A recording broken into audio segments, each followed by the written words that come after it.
And yeah, so you said so yeah, I just asked you like how have you been since the Willow event that we get to do. So I'll just Oh kind of yeah. yeah. Yeah.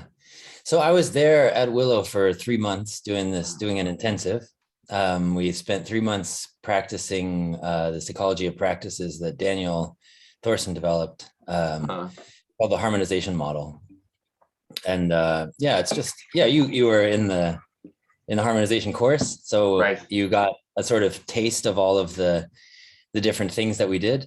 Yeah. Yeah, we spent 3 months doing all of that Wow. in a really sort of deep way, like where we kind of skimmed the surface of the topics and the practices. But yeah, we just spent 3 months like doing that Wow.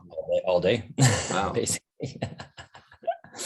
Yeah, and now back in Berlin, coming out of that container, and whew, yeah, it's interesting. I'd never been in a monastic container for like 3 months before. So the integration process, like what's it like to come back to where the real world, regular world, where you Uh-huh. have uh, choices and you have to structure your own day, and Mhm. it's not so much time for practice as there is in that. Yeah, it was a kind of bumpy transition in certain points, but Huh. I feel like there's so much now that's like a month out. It's getting where I'm like, oh, okay, I see how to kind of integrate what I learned and how I was there a bit better into like my everyday life. Yeah. Right, right. Yeah, it's interesting the way like learning environments can pick us up and build us up, but then like the goal is for that to disappear so that we can, be just without that, without the teacher, without the structure and all of Yeah. that. Um, Yeah. so that's awesome. Yeah.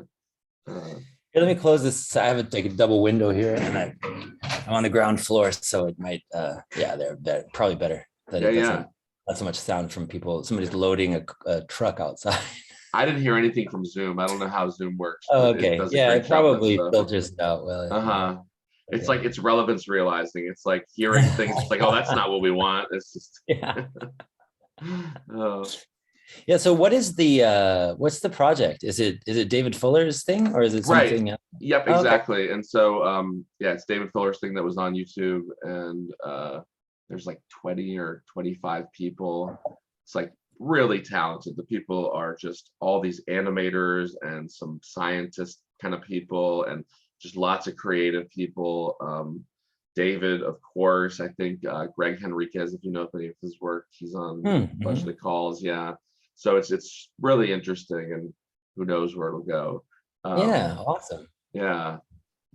And you're, the reason I selected you and why I wanted to reach out to you and is because like part of that group shared the document that you wrote, all of I guess it's on Notion or Oh yeah, the notes on awakening from the meaning crisis. right, right. So that was like we had this big document with a bunch of resources to kind of spur creativity. And like yours Hmm. was on there. I'm like, I feel like I know that name. That seems so familiar.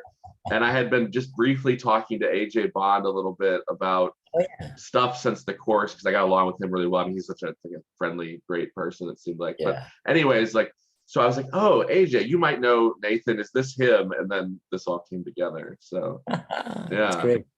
Yeah, AJ's great. Yeah, really Yeah, good and, guy. he liked circling and I like circling and the course was really fun. So I just like keeping in contact with, the practices and people and stuff like that. So Sure. Yeah, that's yeah. great.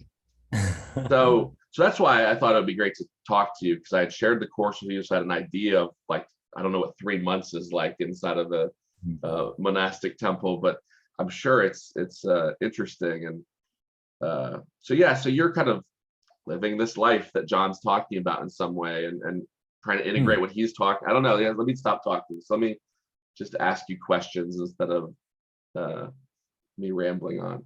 So question number one. Who is John Vervaeke and what does he mean to you? Oh, wow. Well, so I encountered John's work.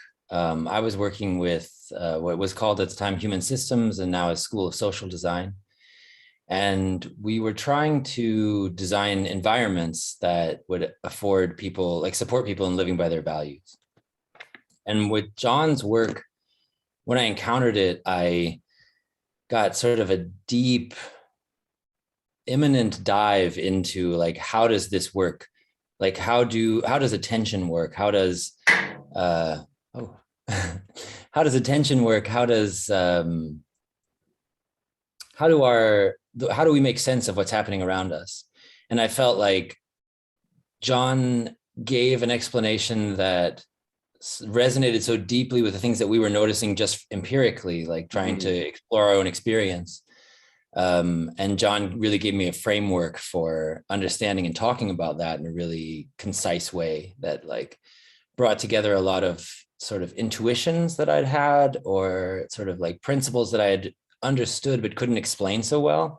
And then John just laid it out on the table and was like this. And I was so excited to hear. It was like every episode I was just my mind was exploding. Like yeah, it was just a very exciting thing. And so I took that opportunity to sort of dive deep and do all these, making a lot of notes about it, to really like explore what is it that John's pointing to here, and how can it help people to understand their own experience. Yeah, because there's ecological psychology. I have a master's in psychology too, and I saw you a PhD on the email that I sent. So yeah, I know of ecological psychology and positive psychology, and then you were talking about human systems and this whole world of other kind of things. And so his work was pulling in all those things. It was really clear. Is that what you meant by like when you were saying that, or how did he relate to like all that you were learning before that? Yeah. So like, there's a way. So my background is I have a bachelor's in philosophy and psychology, a master's degree in religious studies and cultural studies, and my PhD is in sociology. And so I was very interested in, I'm also like an artist, and we were doing games and ritual and all of these things, and creating social environments, which would, the way that I talk about it is kind of like they were aimed at lowering the difficulty of the game. And then I got really interested in raising the ability of the players. But these two things are just sort of two sides of the same coin. And John helped, I think, articulate what is it that, what is a player in the sense, what is a person actually experiencing?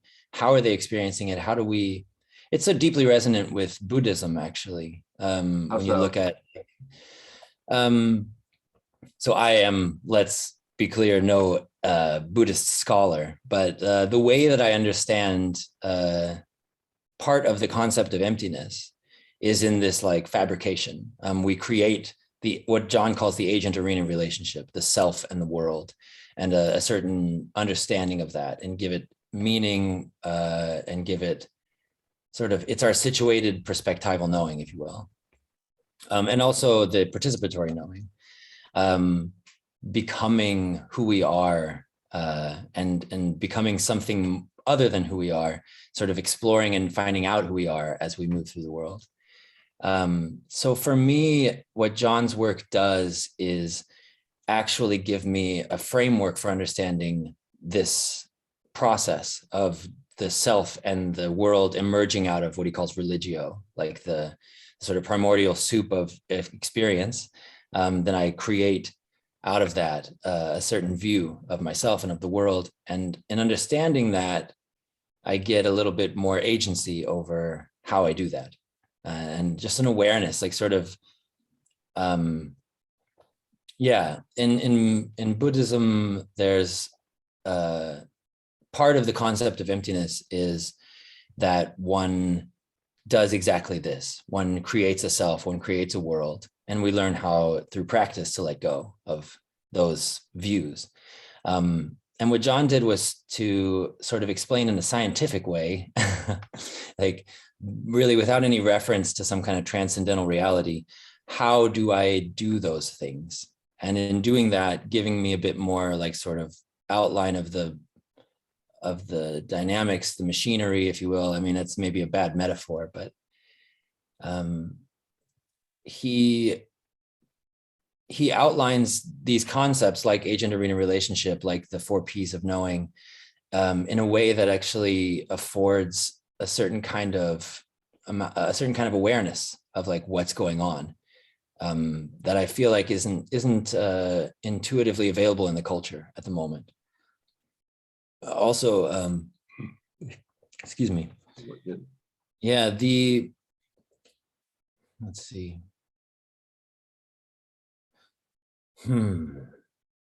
Yeah, the way that John outlined the cultural dynamics that lead us to a kind of hard duality in which there's the physical world, which is real in the sort of scientific view, and a subjective projection onto that world, which is just, even if people aren't actively aware that they believe that, it is the view that comes along with modernity. We're sort of steeped in it. Mm-hmm. Everything's a representation. Yeah. Mm-hmm. Yeah, and a representation that doesn't actually relate to the way things are. Right. And I came out of, I believe that from what I don't know the deep history of John's experience, but I know enough that I think there's a deep resonance there.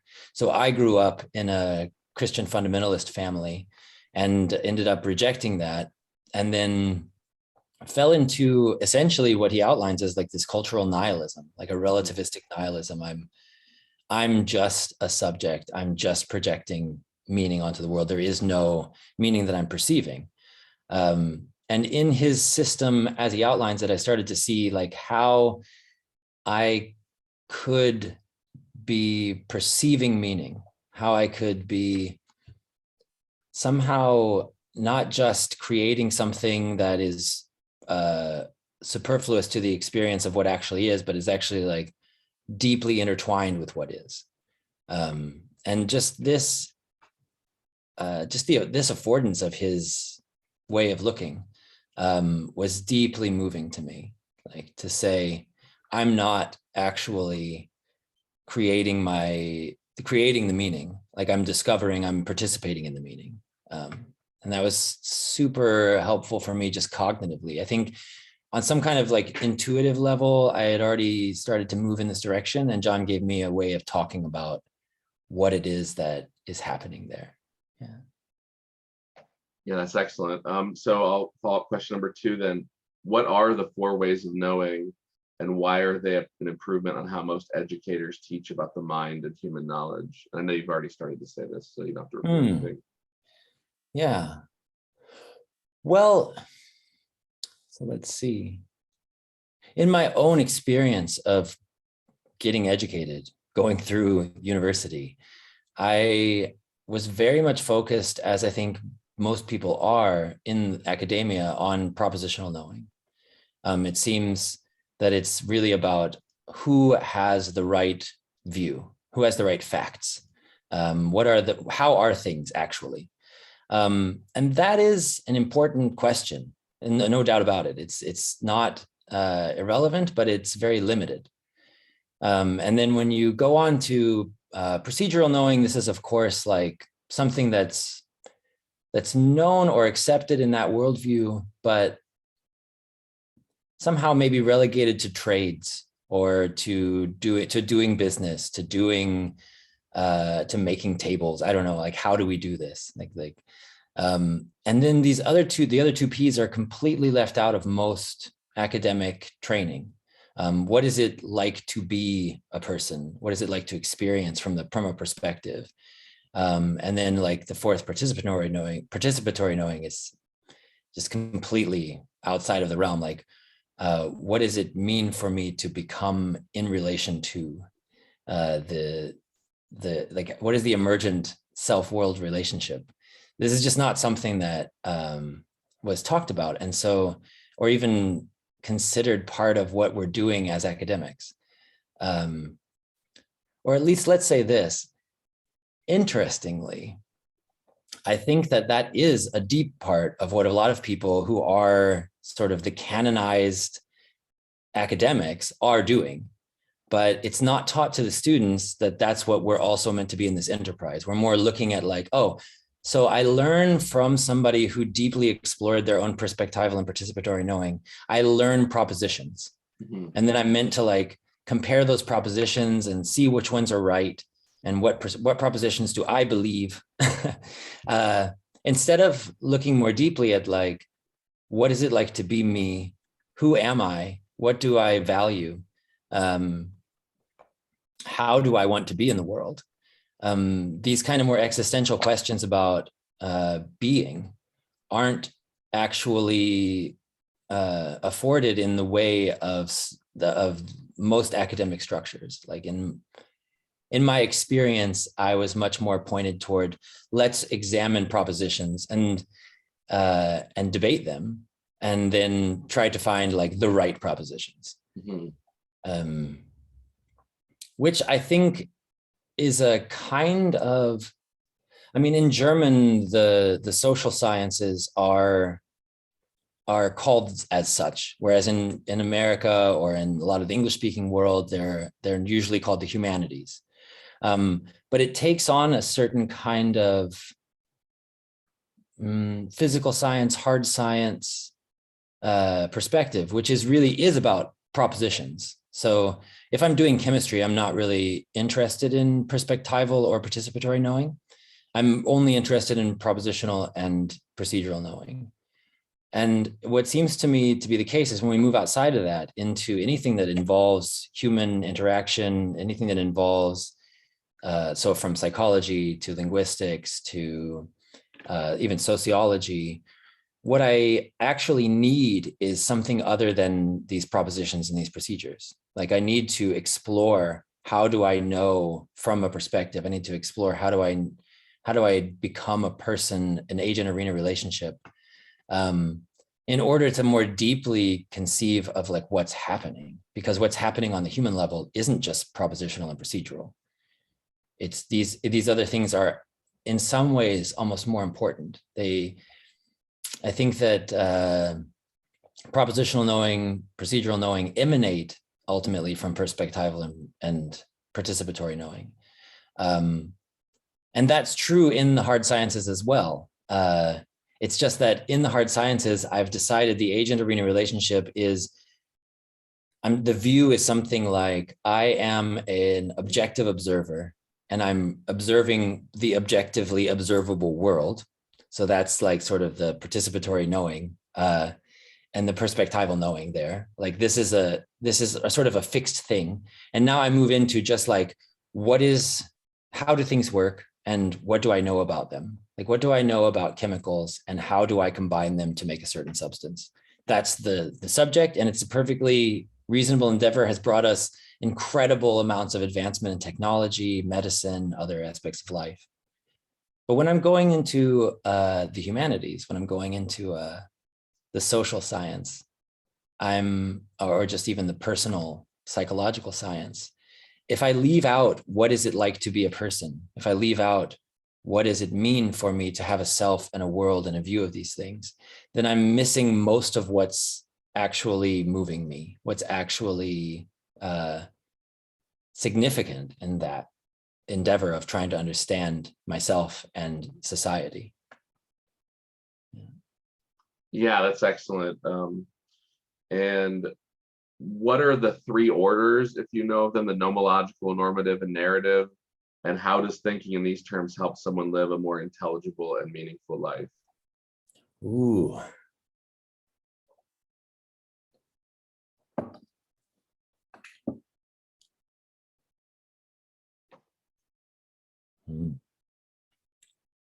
I have to say, like, I don't have them at hand in a deep way, so I could like improvise around. Yeah, what do you think of them, or are they confusing or not helpful, or yeah, just because? Oh, well, I think it's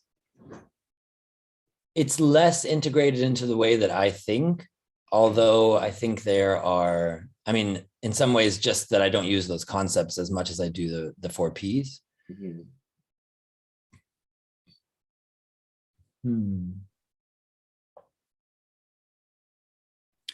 It does seem to me that there's a focus on narration in a, oh, sorry, let me. You're good. because that will otherwise just keep on happening probably. People will know we're in the 21st century. I can just, yeah, close that. Yeah. So as I outlined, my academic background is kind of meandering. And so I've gotten into contact with a lot of different fields of study. Mm-hmm. And I know from like literary studies, for example, when I did cultural studies, I was studying a lot about narrative. And it's always through this perspective of a kind of deep relativism, that there are just narratives. There are stories we tell ourselves, and none of those stories are any better than any other stories. And I think that there's a shift inside of that where you can say, oh, what if instead of saying I'm just telling myself a story, I'm actually deeply engaged in like trying to understand what stories are skillful to tell in order to be the kind of person that I want to be. Like, who am I and what is the world like really does matter. And there are stories about that. And what John opens up there for me is the ability to see the significance of examining the stories, not just in terms of their structure and in terms of saying like, oh, I can understand what the story is, but actually I can see that some stories are better than others. I can see that it's more skillful for me to see the world as a place that I can become an agent that facilitates and affords flourishing than it is to say, oh, I'm in a mechanistic physical universe in which like my actions don't matter. Especially right now, I think, I mean, it's always been important. And now we face sort of existential crises like the climate crisis. It's never been more important for me to see that my own actions actually matter. And those actions don't have to matter if I tell myself a story in which there is no meaning. Nothing is better. There is no value hierarchy. There is nothing better than anything else. If I'm stuck in a deep relativism, I don't see the significance of understanding myself in a story like that. Yeah, if I'm just a bunch of atoms and like they fall apart when I die, my death doesn't even matter. Like my whole presence on Earth doesn't matter if those things are like the core story of my life. Yeah, and what's really odd to me is that while this is it's sort of like, it's almost as though this is the brave way to look. Like if I'm going to really like understand the reality is nothing means anything. And this nihilistic stoic view is like, is sort of marked as I am willing to see things as they are. And that's, I think, problematic, but on top of it, it's really impractical. Even people who have that view and attribute a certain kind of value to that narrative don't actually live that way. Mm-hmm. Most of them. Well, I think I haven't met anyone, even the most staunch nihilistic relativist doesn't say, I don't care if you take me out to dinner or hit me in the face. Like, it's just whatever's happening. And whenever you can't live according to the view that you have, I think it's just a sign that something's off in your view. Yeah, good. I was going to say I journal, and I one time I wrote like, I don't want to write down a philosophy of a world I can't live in. Like that doesn't make sense to me to keep pontificating and striving to figure everything out, and then like my final portrait, if you will, is like a world I wouldn't even want to be in, which is this abstract chemical I mean, gravity's great. I'm glad there's gravity. It'd be horrible if there was no gravity. But then on the other hand, like if all I talked about was gravity, that'd be weird. Yeah, I mean, it seems it seems strange to the point of absurdity that I would describe, for example, like the love I have for my child in terms of the physical chemical interactions in my brain. It's just not an adequate representation. But there is also this cultural pull to say, that's real, that's what's real. And so all these other things that you do, it's just, there's a sort of almost like this splitting of myself into who I am and how I am in the world. And then this idea that like, actually only my propositional knowledge is reliable and true, and therefore any kind of meaning that I have, any kind of relational meaning where I have love, I feel love, I experience it and I act according to it and it guides my choices. How can we measure that? We can't. We could talk about my heart rate or certain kind of dopamine releases in my brain. And yet that for me is just such an unsatisfying explanation of what does it mean to love. And so if we reduce the world to propositions and to like a physicalistic way of looking, I just feel that there's so much that I experience that remains unexplainable. And even when we do explain it through that lens, it's just deeply unsatisfying to think that, oh, I experience love, but actually that's an illusion. I don't understand actually, like where do we get this confidence from? This sort of that I experience, let's say I experience an explosion in a chemical reaction, and I say, well, this is real, and I can explain it according to these principles. I experience love, and I say, oh, well, actually the experience of that is not real. And when you explain it in terms of these chemical reactions, like that's enough to explain it. And even though I'm dissatisfied with that explanation, and I feel like there's so much being left out, it's as though like, yeah, because I don't have the language to look at perspectival and participatory knowing, I don't have any way of showing why that feels inadequate, why this explanation feels like it doesn't add up, it doesn't represent in a deep way what I'm experiencing. So yeah. Yeah, that's excellent.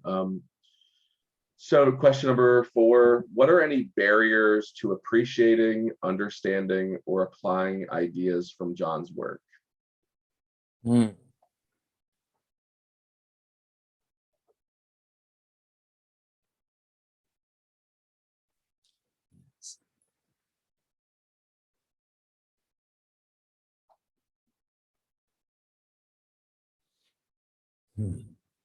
I think so. I'm gonna like put aside all of the things that I think are like directly applicable and appreciable and understandable, and just focus on what I think is like, yeah, the barriers or the things that are there. Yeah. So John is an academic, and he talks in academic language, and there are people like my mom who are not academics and who won't really understand the deep philosophical points that John's making in the first half of the meaning crisis, for example. Nor will she really understand the neuroscientific, linguistic, et cetera, cognitive points that John's making.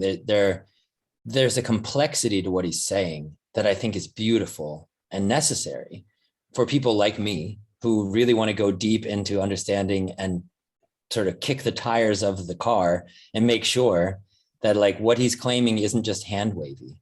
He takes so much time, 50 hours of lectures to help you to see that he's deeply built a model that you can trust. At every point, he's addressing all of the things that all of the objections you might have, all of the ways you might misunderstand what he's trying to say. And he goes so deeply and carefully through this. It's beautiful. At the same time, that leaves the layperson, the average person on the street, out of the conversation a little bit, because they haven't considered any of the topics that he's bringing up. And so they're more just receiving and saying, oh, in a way, they're entrained to look at this propositionally and say, oh, well, this is an expert who's telling me the truth about the world. Even though what John's actually doing is inviting you to examine your own experience, see if this is resonant, see if you agree, see if this is reasonable, if it makes sense. And in such a humble way as well, like that I love, where he makes no pretensions about having figured it out and showing you how it is, but more like once he invites you in to think with him. But the language sometimes, I have you may have seen in the document that I made there, I made a glossary of terms. And it's just insanely long. All of these things that, like, if I were to just say this word to you, you wouldn't know what it means if you're an average person. And so one of the barriers, I think, is John's deep commitment to academic discourse means that there needs to be some kind of translation into everyday speech. And it will lose some of the richness of the academic discourse and some of the nuance, but at the same time, it's difficult for people to apply something that they can't talk about in their own language. So this is something that I see as a barrier. Let's see, are there others? Yeah, I think one thing that's difficult about John's approach is that it requires you to be invested in seeing why you might want to follow that long argument. And a lot of people, I don't think, see, they may feel there's something wrong. And maybe in the title, Awakening from the Meaning Crisis, they may be intrigued. At the same time, it is quite a lot to ask of the average person with all of their worries about how am I going to pay the rent and feed my kids to really deeply engage with these ideas. It's a structural problem, I think, more than one of like what they would actually be curious about if you could explain to them why. But that's a barrier. Helping people to understand why this is worth investing the time in to get these tools to examine your life and to examine your own experience and how things are coming about for you. I think this is across the board, kind of people intuitively understand that something is wrong, but they don't know that this is the person that I need to listen to. And there are so many different attractors competing for your attention. And most of them are pointing you right back toward the thing that's making you feel like life is meaningless. That's the double like win of being in a good environment, is not only are you in a good environment, but you're away from the rest of the world, the bad environment. And so like being around good ideas, like, oh, they're great, but you actually forget that you're not around the bad stuff too when you're in those things. And it is tough to oscillate back and forth, right? Especially like you said, the language is so technical. You might need almost like a PhD to really access some of the best stuff in it, even, we might say. And do you think, are there other thinkers or people on, I don't know, YouTube, or even people like Daniel Thorson who are good at the lower level and bringing people up to John's level, or could kind of bridge from my everyday world into where I'd want to start committing 30 minutes a week or an hour a day or any of those kind of things to these projects? It seems to me that it is well, let's see. I don't think anybody has cracked the nut, let's say. There are interesting cultural figures that start to move down this road, like even Joe Rogan, for example, I think. Doing a Why Joe lot. Rogan? He does a lot with perspectival knowing. Really trying to say, okay, like, how do you see things? What is it like to be you? And why do you believe what you believe? So he's working with the propositions, but from a perspectival perspective, like from perspective. He's working with propositions from the position of perspectival knowing and actually deeply integrating into his interviews, like, what you said isn't something I need to debate. What you said is something I need to understand. Why do you think that? And I'm going to assume that you have reasons for thinking it. And I may disagree, and we can come into conversation about that, but we're not disagreeing about the facts. We're disagreeing about the way of looking. And he does it in a really conversational, sort of bro-y way that I think is very accessible to a lot of men, especially. And there are other people who, I mean, let's say a lot of people on the Stoa that like Peter Lindbergh brings on. There are Benita Roy does a pretty good job, I think, of like talking in a more down-to-earth language. But it's a rare skill. It's kind of like in astrophysics, there's Neil deGrasse Tyson, you know, and he just specializes in taking these incredibly complex concepts and breaking them down in a fun way that people understand. You know, actually, maybe although she's not doing specifically this work, like John's work, Chloe Valdery, who works with diversity trainings and in a very, very like nuanced way that's not just repeating a certain ideology, but actually getting you to engage in your own sense making through pop culture. And this is just a beautiful move, I think. But I mean, to be honest, I don't think that anybody's really managed so far to create the kind of easily accessible, deeply transformative way of engaging that's like low bar. Like I guess easily accessible means low bar, but like that there's this sort of, it's a very difficult ask. It's like asking somebody to meditate. And clearly, like the mindfulness movement made some moves in this direction, and it's got its problems. Anytime you try to popularize something, you lose a lot of the nuance, and you lose some of the deeply important nuance. But yeah, I think that this is probably another bar to entry or a barrier, is just finding a way that people understand why they would want to invest the time in order to examine the way that they're making sense of themselves in the world, when there's so many things competing for their attention. And this feels like, initially, although it's well, maybe it is deeply, it's like eating your vegetables. It's so much easier to eat ice cream, to just turn on Netflix and watch some funny show and then, like, you know, distract yourself and go through the day. And yet, if all you do is eat ice cream, if all you do is watch Netflix, you're going to find that a pretty empty endeavor. It has its place, but actually, if you spend time with John's arguments, with John's way of looking, you'll find that there's a whole world of possibility that opens up. It's quite exciting. But getting over that initial hump of like, I don't know why this is worth doing. It's kind of interesting because John, in some sense, maybe builds it into his own theory with proleptic rationality. I'm talking about that concept of like, how do I know I want to become the thing that I like, to transform into something that I haven't yet been. So he recognizes, I think, the problem himself, but that's I would say maybe the biggest barrier, is helping people to understand why it's worth a big investment of their time and energy and the space in their mind. Yeah, like you said, the culture promises all this pleasure and all this goodness, but then it's not deep or rich or nourishing or really sustainable. I think that's probably the biggest weakness with our culture right now, is none of the philosophy of modern life just is not sustainable. It's not, it's not good. So, but then why did you give up all this free time and effort and all these things? Are you just some sad, lonely person, or are you smarter than the rest of us? Or like, how does someone like you do all this, I guess?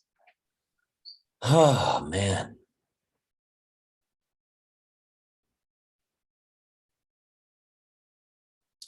Yeah.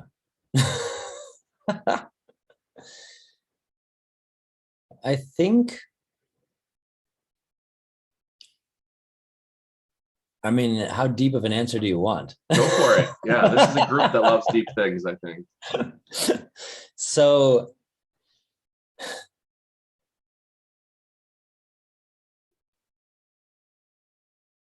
for a very long time, I was pretty much living in a nihilistic world.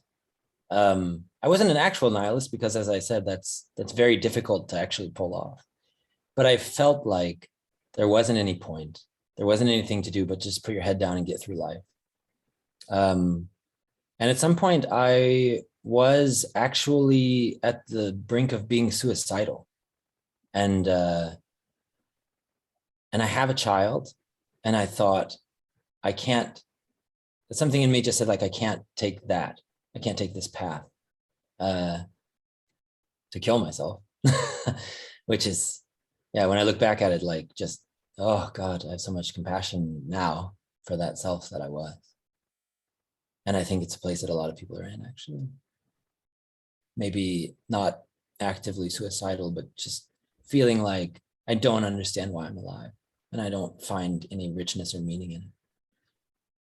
And yeah, this sort of like crisis in myself led to this, like, it's, you know, from the decision point, right? Like, I decided I'm going to give everything I can to exploring how I could live in a more meaningful way, how I could, and that involves so much. It involves getting in touch with your emotions, which as a male in the West is something we aren't trained to do. Maybe, hopefully, like, please be the younger generation. My son may grow up more in tune with that, but that's a huge factor. How do we communicate with others? Another, you know, I'm speaking from a, and some people would say, like, or some like woke perspective might say, I'm speaking from this like privileged white male, white cis male hetero perspective. And it's like, yes, okay. At the same time, I'm also subject to, in your critique, this woke critique, I'm subject to the patriarchy. And I didn't get the skills to be in touch with my emotions, to be in touch with other people, to deeply inquire into what ought I to do with my life. What's a beautiful life? How do I live? These aren't questions that I was ever confronted with. It was more, okay, be strong, go out, be a protector, be a provider.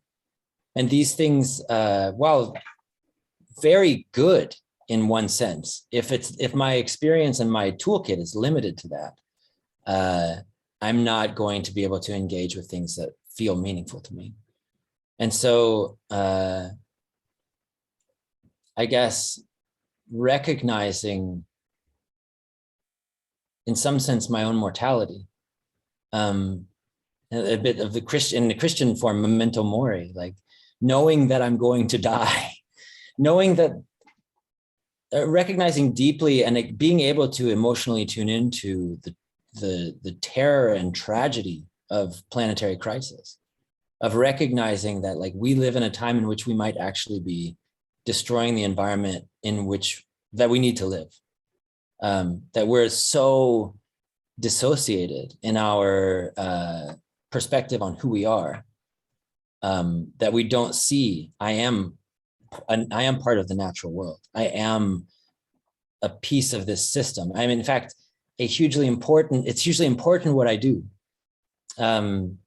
And when I started to recognize these things, I just was able to invest more and more time in it. It was as though I had, in some sense, woken up. I started to meditate. I started to do relational practices like circling. I started to do ethical inquiry into, like, what are my values? How do I live in a way that is good and true and beautiful? And with that as a motivation, like, I guess it's, in some sense, believing in the possibility. Like, if you deeply believe that it's possible to live a good and beautiful life, you will move heaven and earth to do it. And so that on one side. On the other side, I recognize also, like,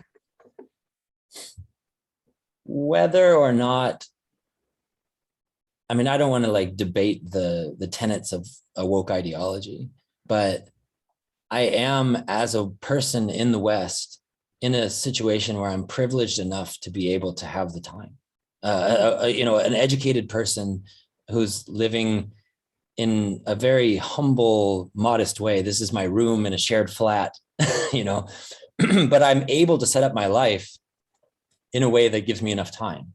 Mm-hmm. And for a lot of folks, working 40, 50, 60 hours in a factory, trying to take care of the kids, you're just exhausted. You have no time. And so I'm lucky. And I see that there's a structural element to that as well, like where a lot of people don't invest their time and energy into this because they don't have any time or energy. And that's not their fault.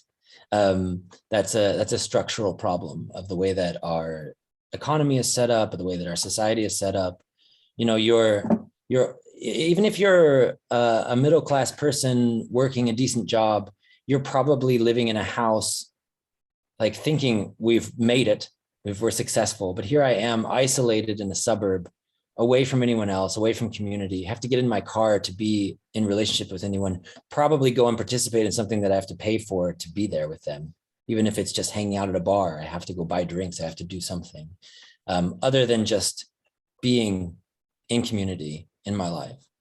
And there are a lot of people that are sort of, I think through coronavirus actually, sort of waking up to, this is not worth it. And they're not going back to work. And so there's a labor shortage, but actually it's just that like people are unwilling to live that way anymore. And that gives me hope. At the same time, I think we face a lot of structural inertia that's going to make it very, very difficult for people as they try to transition into a more meaningful way of living. And interestingly, although I in no way want to downplay the difficulties and the struggles of living in a place that's not so affluent and so sort of, in a capitalistic view, successful, people who live in community, in a village, and struggle together actually don't face as much of this existential crisis as somebody who lives in the West, somebody who lives in a privileged city like Berlin. Their problem is we're going to rip a hole in the ozone. Yeah. That's their problem. Their problem, they have things their problem to is like life. Those people over there. Yeah, and we're just going to like submerge them in water. Yeah, that's entirely true. And I mean, of course, like having access to modern medicine, having access to a warm house, having access to like whatever food I want to eat, this is a huge benefit. And so they have, their struggles are a bit different, but their struggles are not often because they have because they have communitas, because they have, in some sense, this ability to live in an agent arena relationship that doesn't feel alienated, that they know where they belong and they know who they belong to. And this is so hugely important and so like completely disregarded by the capitalist, like late capitalism has no room for this anymore. Like move across the country because you can get a different job there. And that's like considered to be a good idea. Look at I'll get this high paying job as I move, and there's no attention paid to, and I will destroy all of my social contact, and I will like be in an environment in which I'm exhausted to the point that I can't like have energy to be with my family, to be with my friends. There's all of the focus is on the having mode. I think they made it illegal in the US to ask if you're married, because they would target like single men and go like, oh, this individual will work 90 hours a week for us. This is amazing. We want this type. And they made it illegal because of other reasons probably too. But yeah, I mean, like the system is so big that how could they care about a person? And then, but a person doesn't know that and they don't care about themselves. And then they're thrown into this world that needs all these resources, and then they're wanting everything. And then, like you said, there's no time to just sit down and like take a breath or be with your dog or see what the sun feels like on your face or any of those details that kind of make us human, so to speak. Yeah, I mean, the system that we live in is a system for managing the having mode. Who gets what resources? And it's like, if I want to really pursue the being mode, I have to go against the grain of all the incentives that are around me. If I want to really focus on those things that you said, if I want to really focus on like my experience of nature, if I want to really focus on my relationships and cultivating like loving, caring ways of being with others, I have to take time away from everything that the system is telling me I should be focusing on. And I have to accept a certain amount of social judgment. For example, I'm 42 years old and I live in a shared flat. And it's like, some people look at that and are like, oh, you're very unsuccessful. And yet, like, I wouldn't want to live by myself. I just see you happy. I can just feel your happiness, like in the grooves of your face and just our conversation. So I know what you mean. And yeah, but it's like, get a big place, be alone, start a castle on your own. It's that, like, yeah, it's not a family system, really. It doesn't care about kids or brothers or sick aunts or things like that. It just wants you to kind of produce more, which is good. Like I shouldn't demonize, like you said, medicine, dentistry, roads. Like, I can't visit my aunt without a road. So these aren't like evil things. They're just not everything. That's right. I think that the way that we've structured the world right now causes us to be sort of myopic. There is certainly value and importance to all the things that we get from the way we've ordered society, and yet we aren't able to focus on a lot of other things that are also very important. And that's ultimately where I think this alienation, this feeling of loneliness, meaninglessness, disconnection emanates.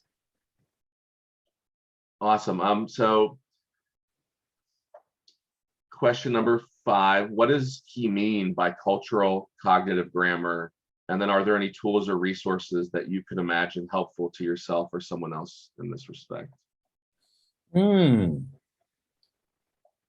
Yeah.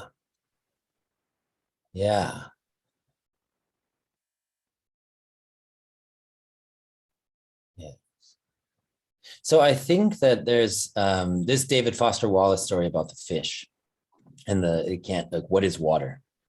There's a way in which most of us don't understand the assumptions that are inherent in the way that we look at the world. It just seems like that's the way the world is. And so all of this nihilistic relativism and all of this sort of commitment to the having mode, all of the things that we are just steeped in as a culture, if we don't understand that, then we don't have any ability to have agency. We can't make choices and decide, do I believe this? Do I want to live this way? Is this how I'm going to use my one beautiful life? And so what I think the concept of a cognitive cultural grammar, or cultural cognitive grammar? I think both are fine. Yeah. So this concept is actually pointing me toward, you may think that you're seeing the world as it is, but actually you're seeing the world through a certain perspective. And if you outline what is that perspective, how did it come to be this way, then you can start to have the ability to choose to look at it differently. The things that we don't see, the patterns that we don't see, we're just doomed to repeat. And doomed to just sort of like accept as the way things are. And so, yeah, I think when John outlines the way that we've gotten to this inevitably nihilistic, relativistic worldview, what he's actually doing is opening up a door and saying, like, you don't have to look at the world this way. This is the way that you were trained. And I find that deeply helpful. Also, to be able to understand, like, why are other people looking at the world this way? So one of the ways that it's helpful is to look into myself and see, oh, this is influencing and affecting the way that I see things, the way that I see my life, other people. And it's also very helpful when I look at others and I say, well, a lot of the times as a human being, I'm going to like look to you to also tell me about the way that the world is. And you see it that way. And that just reinforces that, well, it must be that way. Like everyone around me sees it that way.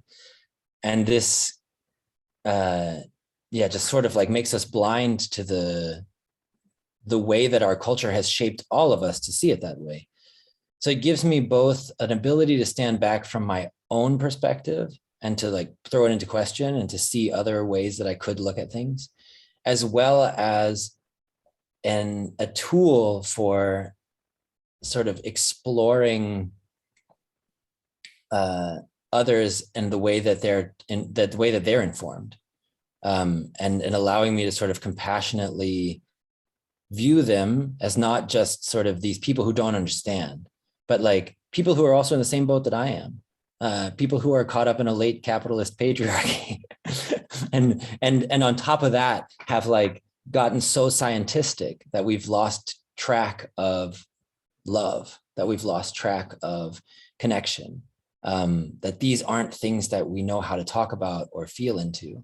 And so I can both transform myself into something more like that and have compassion for others who aren't able to do that yet, because I can see where it comes from. It's not from they're stupid, they're bad. It's actually they're suffering as I'm suffering.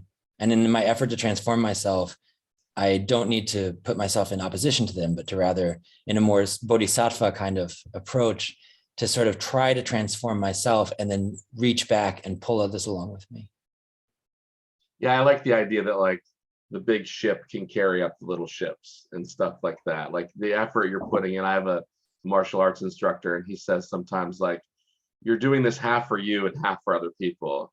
And sometimes I'm like, I'm doing it all for me, or sometimes I'm like, no, I'm going to share this. And like finding that balance where you can kind of feel like you are doing it for both, is a fun goal. Like it's good to challenge yourself to try and honor yourself and honor the world in your actions or in your thoughts or in like in your way of life, as you're saying. Yeah, and I think that there's a certain way in which if you don't understand the cultural grammar, if you don't understand the way that your mind has been formed by the culture around you, then you don't have any ability to tune into what you think is right and what you want to choose. Like what you respond to and feel, what makes you feel alive and what makes you on fire and passionate. Like these things are cut off because you don't even think to question it. Yeah, I think of like naive realism or like learned helplessness, where you're just kind of like, this is all there is, without realizing that they're like you're in a multi-apt world with so much more potential than you can see. Yeah. That's great. So is there a meaning crisis?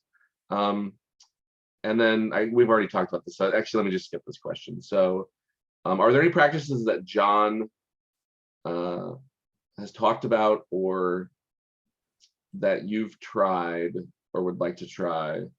What is interesting about them? How could they help you, or how could you imagine them helping other people? So I guess we're kind of switching into the ecology of practices part of his work. And I guess even to back up a step, like what do you think he means by ecology of practices?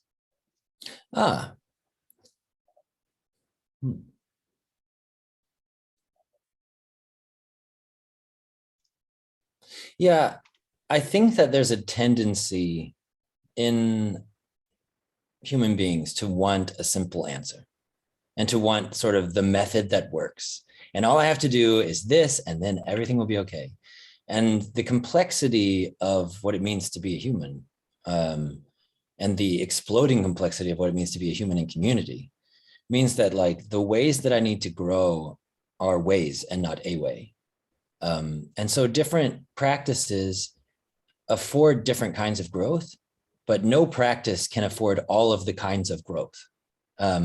So when I look at an ecology of practices, what I see are different practices that address different places that I, as a human being, need to grow in order to transform, in order to mature. And that ecology, each of the practices within that ecology addresses some other aspect of it, and in concert will produce something that none of them on their own could have done. So in Daniel Thorson's harmonization model, which is also an ecology of practices, we meditate doing samadhi meditation. We also do psycho-emotional work using internal family systems, using focusing and bioemotive framework. We do circling and other relational practices around feedback and trying to understand how we can communicate with each other in a way that is like nonviolent communication. These kind of practices in a relational sense. We do ethical inquiry, looking into like our values, what's worth loving, what is a beautiful way to live. And we also do emptiness practice and say, like, when is it skillful to drop the view that I have and to adopt another view in order to like align with all of those things that I'm practicing in the others. And any one of these practices on its own would be worth doing, but certainly wouldn't afford the kind of maturation that they can in a synergistic way when they're put together. And I think this is just the one problem of practice in our current understanding is that people will just focus in on one. Like, I'm going to do circling, and by circling all the time, I'm just going to circle all the time. And when I circle all the time, all my relationships will be great. But what you, and it's not bad to circle all the time. It's actually great. And if you don't do psycho-emotional healing, you're not going to escape the patterns that you start to see. And if you don't do ethical inquiry, you won't start to treat people in a different way. You're just becoming aware. And so like, it's great and it's not enough. And if you just do psycho-emotional healing and you're really aware of like all of your traumas and triggers and really like felt through all of that and learned how your psyche is structured, you don't get a chance to see how that happens in relationship. So you need circling. And if you just do ethical inquiry, what's a beautiful life, and you haven't become aware of your traumas and triggers or the way that you're interacting with others and the patterns that come up there, you're going to reproduce your shadow.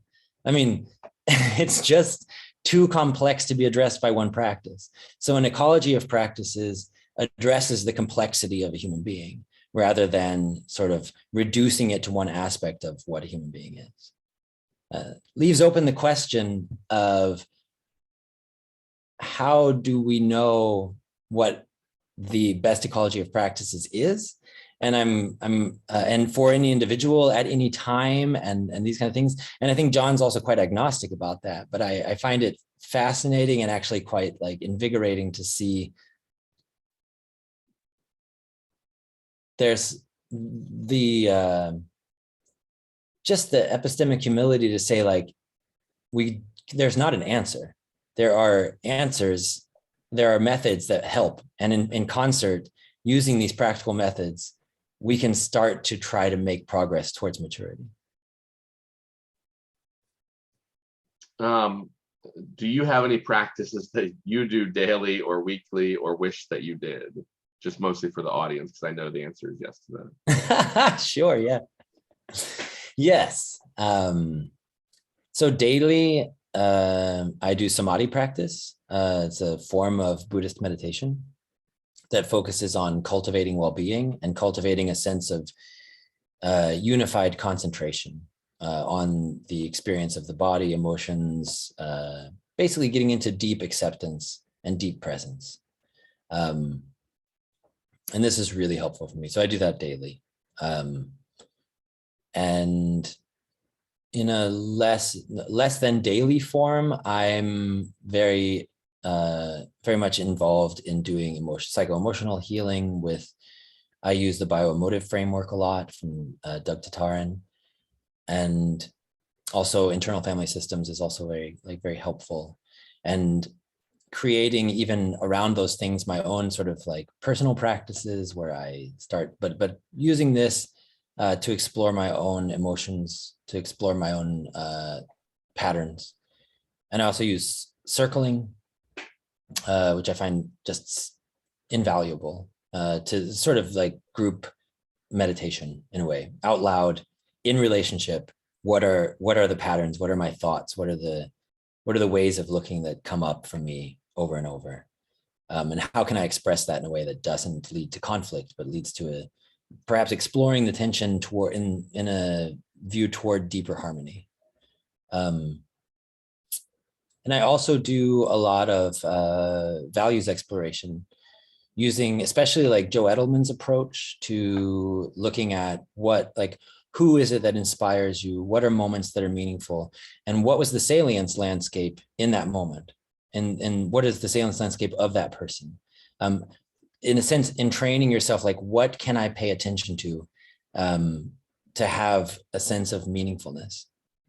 And that actually turns out in all of these cases the emphasis is on practice. It's not something that just, oh, I learned these propositions or this model, and then my life changed and it's better.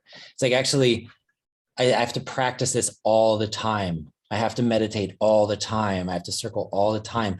And in doing so, over time, as with anything, if I practice it, I get better. I get a deeper understanding. I get more just fluid with it. I don't have to hold on to the rules or the approach or the way that I'm taught to do it, but I can improvise and explore. So I'd say, yes, like definitely emphasis on the practice, but these are the practices, the main practices that I engage in. And awesome. Is there any practices you wish you did that you are curious about, maybe is a better question, or are currently exploring? Yeah.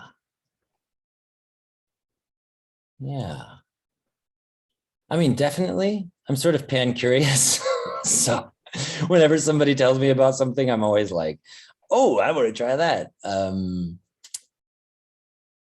think probably the main practices that I'm like eyeing as sort of like, when Corona isn't such a big deal right now, like Berlin's going back into lockdown, things like that. I have one of my best friends is an Ashtangi, and doing Ashtanga yoga seems to just light her up. And I'm deeply curious about what would happen if I gave myself to that practice. It's one of those that the initial bar of entry is so high because it's just horrible. I've tried it and it just feels so hard. And I know, if, as with everything, as I said, if I continue to practice it, it will ripen and open and deepen. But I would say that's probably the one on the horizon, like trying to get a deeper yoga practice. Right now I do bouldering is my sort of physical practice. Okay. And I love bouldering. I go every other day. Is that pushing boulders or rolling them up hills like Prometheus, or what is bouldering? No, it's actually a form of climbing that's like rock climbing. Oh, cool. And so, yeah, but instead of using a rope and climbing like a 30-meter wall, you climb like a 3.5-meter wall with large pads underneath in case you fall. Okay. And so the moves are much more complicated and much more hard, but often it's kind of like solving, they call them problems. Oh, yeah. The boulders are called problems, and you have to solve the problem with your body. Like, how can I position my body and move in a way that will allow me to grab that next thing and get to the top of this? And so when you get a really good boulder problem, it's just maddening because you look at it and you think this is impossible. And then after you explore it for a while and you try different moves, try different techniques that you've got in your toolkit, maybe also exploring it with other people, and then you unlock it and you're like, this is how we do it. And then you practice that a few times and you do it and it's just like glorious. So it's a kind of like embodied problem solving. And I just love it. It's probably the reason that I don't jump into some kind of yoga practice right now, because I have this practice and my body gets so trashed by it, I can't really do anything else. But I do see that it affords a certain kind of confrontation of fear. It's a little bit dangerous. I've injured myself a number of times, and overcoming that fear, and it really brings you into the moment. It does a lot of things, but it doesn't afford, like, for example, the same kind of concentration on the breath and the energy body that like a yoga practice does. Oh yeah, yeah. And so, I should vary that, or I'm interested. I see the value in varying it. At the moment, I'm still quite deep in bouldering. Well, that's great. Yeah, no, and getting out of the ego a little bit and putting your cognition on something that you really enjoy and using your hands, and yeah, that's great. I mean, I think what could be bad about that? Yeah, and just the ability to sort of, I'm a person who has a lot of energy. Yeah, me too. Yeah. And if I don't do something like that, if I don't exercise, I will spiral in what the Buddhists call papancha, just these like thought loops, and like get all restless, and there's no reason for it. And so this is another thing that I find very valuable in practice, is to find a way to exhaust myself. Yeah, no, So it that I brings can, the like, busy mind into one relax. thing. Yeah, my Japanese yoga teacher talks about that, going from like many points to one point and things like that. Yeah, So yeah, and Joe yeah, Rogan does too, to tie him back in. Like he talks about how a lot of the best athletes like do all this exercise and then are like really chill, peaceful dudes, and so that yes, balance. Yeah, yes, yes. I think that there is, yeah, there's some truth in this view that, like, we evolved to confront hard things. And if we don't have any hard things, physical things in our environment, we'll make them social, we'll make them emotional, we'll make them personal. And that doesn't mean that, like, if you do a lot of hard physical work, you won't have any of these other problems. But it does mean if you don't do any hard physical work, you're probably going to have more of these other problems. And so, yeah, I find that a super valuable and important aspect is just recognizing. It's another thing that happens in the meaning crisis as we devolve to a sort of like mathematical, very cerebral, very prefrontal cortex understanding of who we are, that we can become, our bodies can become like ways of transporting our head from this to that meeting. You know, like it's not really the kind of, it doesn't afford the kind of embodied cognition that is like when John talks about balance. And like, if you don't actually physically have a practice in which you balance, your emotional and ethical balance will suffer, because those parts of your brain are actually exapted into that process. So it's not to say that no one can be ethical or or emotionally like stable without doing slack lines. But like, if you do slack line, no, you're the going to research is actually find, overwhelming yeah, you activate your balance centers and something happens there. Like I don't know yeah, what exactly, but it seems like it's just overwhelming. And a lot of the best meditators will say the same thing. It's like balance is important and posture is important, right? That's like a given. So yeah, I mean, and that's what's so interesting about this world. You see these like two worlds kind of converging in some ways, right? Like the scientific world can do interesting things on balance or on the amygdala or on, proximity to other people. Like maybe I'm just standing too close to you and that's why we're arguing and stuff like that. yeah. Yeah, and I mean, I think that this is an important point, that what's beautiful about John's work is that he's not arguing against science. He's not trying to ask you to replace your belief in the usefulness of science and the truth of science, what Nor it can religion, show. to be fair. Yeah, nor religion. Yeah, he's actually just like expanding. He's adding more to the way of looking and saying, like, actually, your subjective experience, the way that you're phenomenologically engaging in the world, that's also important.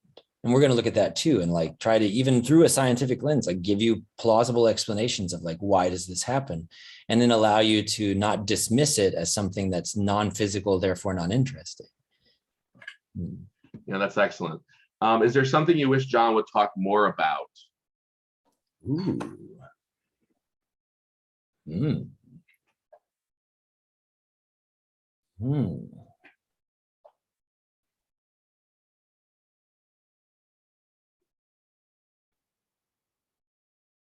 Wow. I mean, sure. What comes to I, mind there?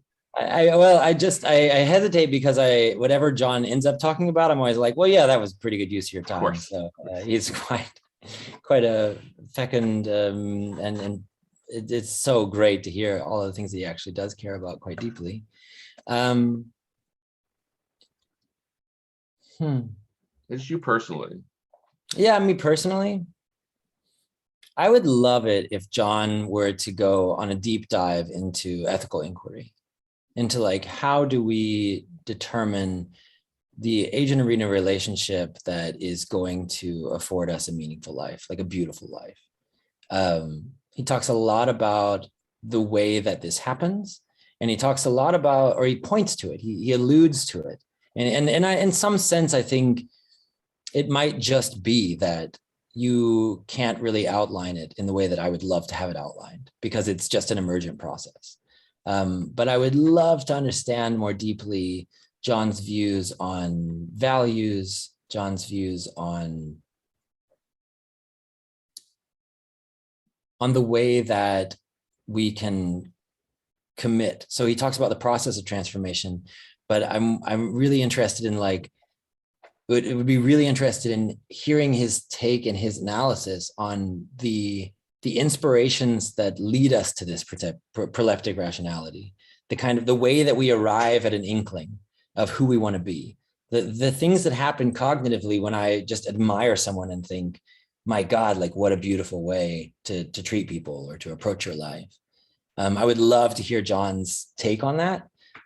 So yeah, if I was to pick something, probably I'd love to hear him talk more about that. Yeah, that's excellent.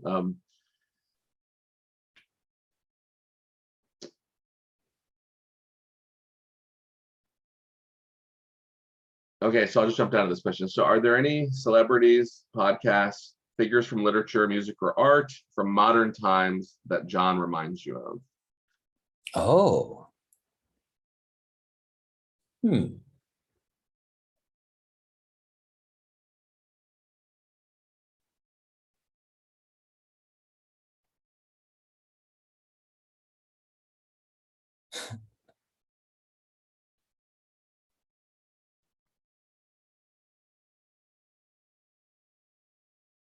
Well, I want to say this in a way, I'm imagining John hearing me say this. It just, but I guess the closest thing for me that John is kind of a modern Socrates. Like, Also, yeah. yeah, he's not, he doesn't, it's not a one-to-one, of course, but so Socrates served as, at least the character of Socrates in Plato's writings, served as a kind of questioning mirror to the society, throwing deeply their assumptions. We know what justice is. We know what beauty is. Like, and he's just like, no, do you? And I think in some ways, John is not doing a Socratic dialogue approach, although he's very interested in dialogue, and that also interesting, also very interesting, like loves Plato. So it's no coincidence, I suppose, that there's a resonance. But what John does is to throw into question the way that you assume things are, and really like deeply probe and deeply committed to like a good faith exploration. He's not just doing it, like he's not doing this Mott Bailey, like I'm going to make an ostentatious claim, and then when you poke at it, I'm going to like retreat to my much more modest claim that I of course meant all along. Like John's not sensationalist. He's really deeply committed to understanding the truth, and the truth as not just what are the propositions that are true, but the truth as reason. Like I can imagine if I walked in to talk to John and could reasonably show that everything that he said in Awakening from the Meaning Crisis is not actually resonant with the way that things are, that John would just like lie that down and be like, yeah. And it's this like deep commitment to this deep good faith commitment to really exploring how things are, that I find so inspiring, and that I think like from my mind relates him to like a more Socratic figure in our modern world. Excellent. What are the factors you see in your life or other people that indicate culture is going well?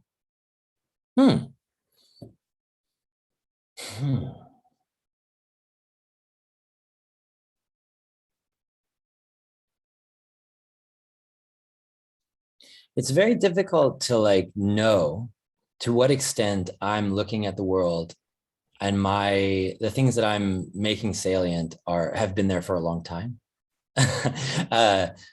So I can't say for sure if these shifts that I see are things that I'm paying attention to, or if they're actual like deep shifts. I don't have any data on that.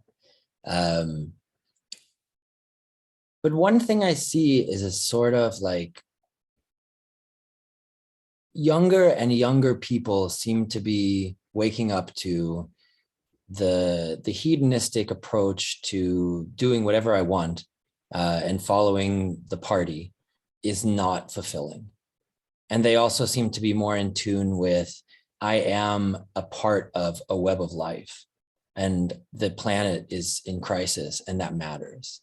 And so I guess what I would say, the biggest thing that I see pointing toward positive cultural phenomena or positive cultural direction are younger people. And of course, there's a lot of problems that they face. And yet I think there's so much wisdom in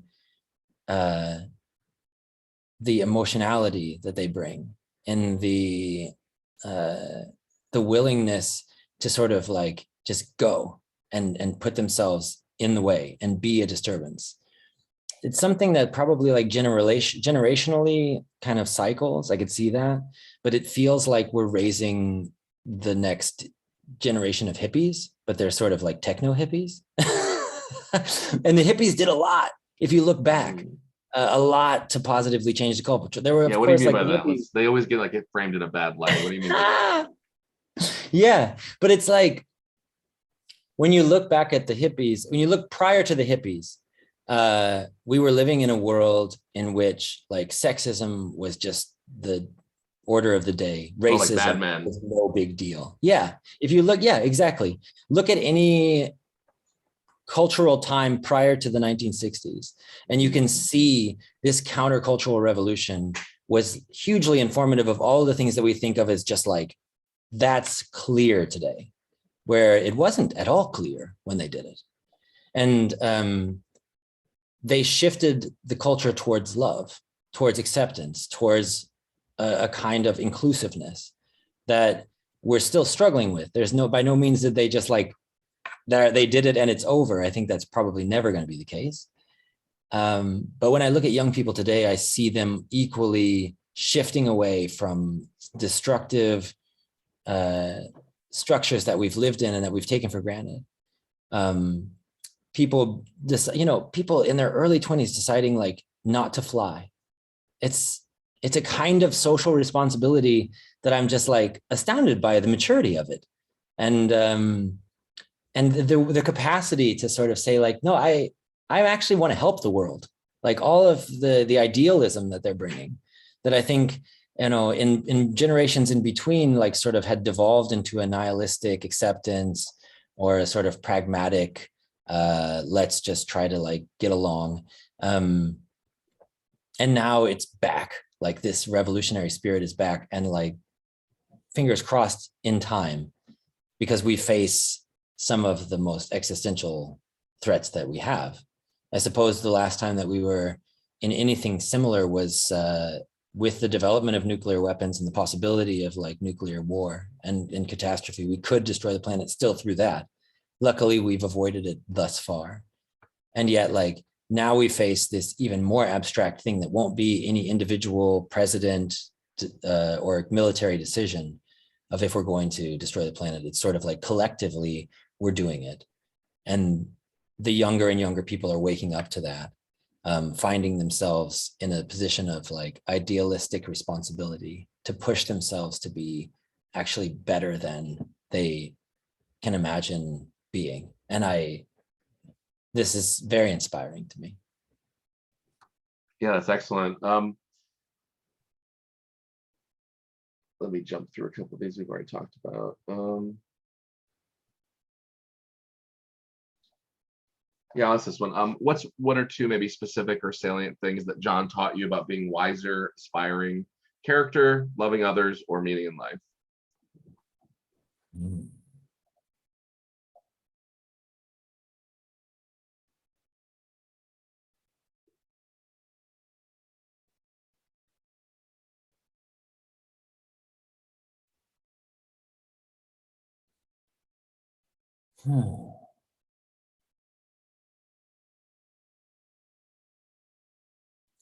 I think one thing that comes to mind is growing up in a religious setting.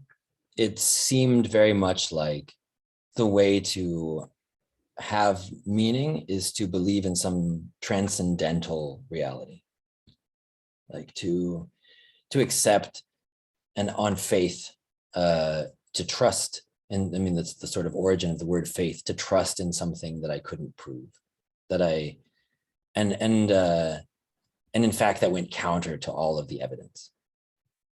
And what John opened up for me in a very explicit way was sort of a nascent knowledge that I had, or an intuition that I had. And John just laid it out on the table and said, like, no, actually, you don't need to believe in anything with no evidence.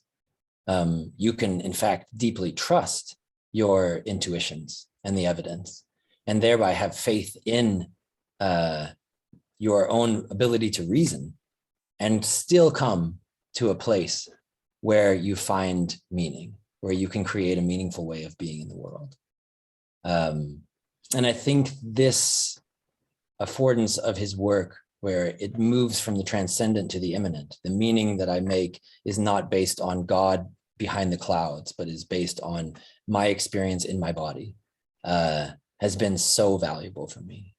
Yeah, I would say that. Yeah, it's very confusing. I won't get off topic, but I remember talking to a therapist one time about how these ambiguous religious concepts are just kind of confusing. I think that's the correct word to like approach them with, or the correct way, because what does it mean?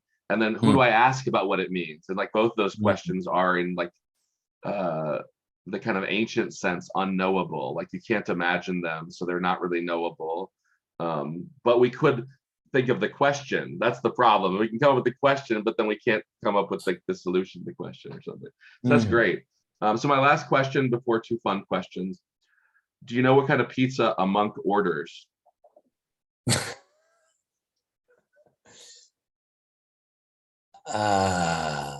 No. One with everything.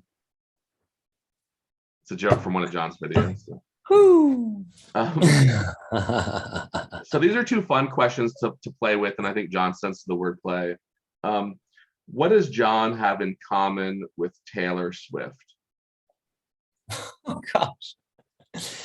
I have to kind of sidestep this in probably a weird way, which is that I don't know much about Taylor Swift. Do you have like a similar pop star that's got such reach as she does that maybe you are more familiar with?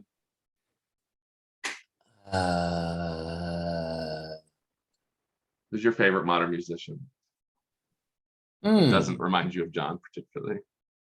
Maybe Kanye West. Okay, so what does John and Kanye West have in common? What's something that they might overlap in?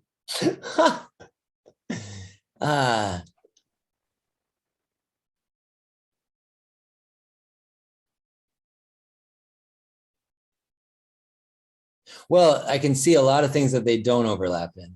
That's my follow-up question. Even in this like little piece, I would say like there's a way in which John approaches with humility and Kanye approaches with an overdose of arrogance. The kind of same thing though, which is which seems to be an embodied reasoning way of interacting with the world. Like to say like, I'm not actually interested in logical structures per se. I'm much more interested in the resonance that I feel, that I intuitively feel, that like that sort of the almost like a third thing that's produced when my mind and my emotions or my physical body come into some kind of harmony.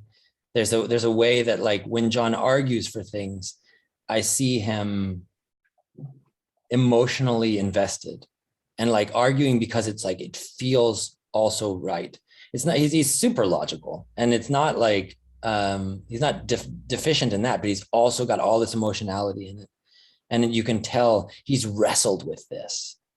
And I feel similar about Kanye and his art. Of course, hugely arrogant, but well, let's just say let's go ahead. Sorry, I didn't mean to interrupt you. I was just bringing that kind of emotionality along with a sort of like whatever the premise is that he's operating on. He's bringing like a deep emotionality.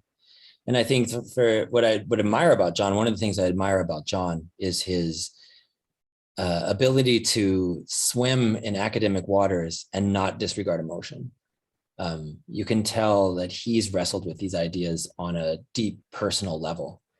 And in doing so, I feel also personally invited to wrestle with the ideas. And then what's the difference between John and Kanye West? Oh, I guess I already outlined that. So Kanye's got this, like, yeah, he's convinced that he, like, whatever he sees, however he makes sense of it, is right. I mean, this is me talking from like. No, you're good. You should never Yeah. self-anoint. I think that's the way to like look at the world. If you can remember to do that. Yeah. And I feel like John's got this very humble approach in which, like, one of the things that's super impressive is to see him critique his own work from a few years ago. Yeah. And to say, like, when Vervaeke in 2013 said, like, what he didn't understand is like, it is great. Yeah, you know, there's no pretense there. He's actually committed to like wrestling with and finding like what is the most reasonable way to hold these ideas. And that's something that, yeah, I just deeply admire and also inspires a lot of trust in me. So when someone comes out as an academic and says, this is the way the world is, and you need to see the truth of it, and I've figured it out. There's always a lot of ego in that, a lot of sort of like, and once I've done that, I'll prove that I'm valuable and worth loving. And what John does is come out and say, like, you know, I don't know, but here's how it seems to me. And I've thought a lot about this, and argues passionately, and then is willing to like lay down arms whenever it's clear that he's not right, or that's a better way of looking.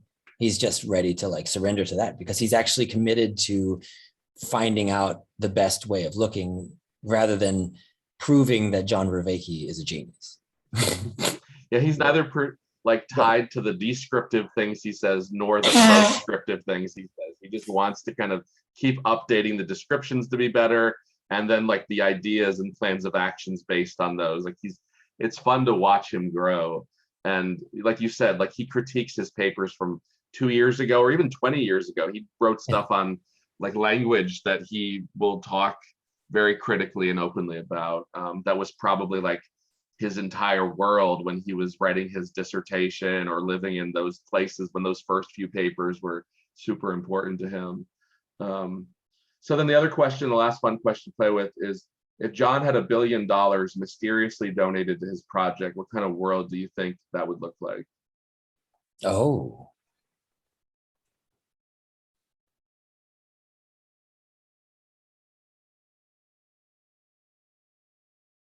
Well, I think that would be fantastic because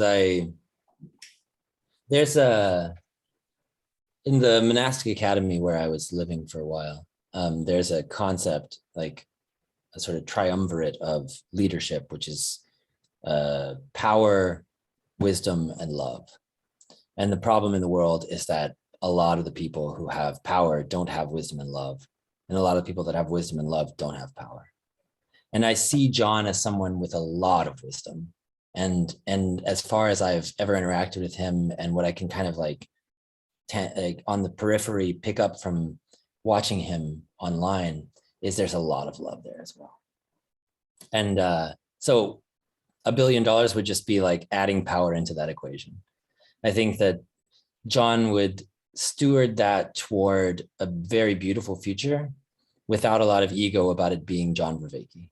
And that's a rare thing, that someone actually, that I have a deep confidence in someone's good faith attempt to change the world for the better without trying to, without also, or maybe almost prioritizing receiving the accolades for having done that. So I think like, yeah, I would imagine John would open his Wisdom Institute and create real hardcore good faith experiments around ecologies of practices, trying to find out like, how can we transform, how can we create this how can we create spaces in which people actually are afforded this? And in some sense, as we were talking earlier, the systems that we currently live in all point us back towards the having mode. And I imagine if John had $1 billion, it would go a long way towards creating systems and creating containers that point us towards the being mode and allow us to recapture some of the things that we've lost as we've like moved further and further away from our direct experience, from our relationships, from the questions of what it means to live a beautiful life. That's excellent. Thank you so much, Nathan. I'm just going to stop.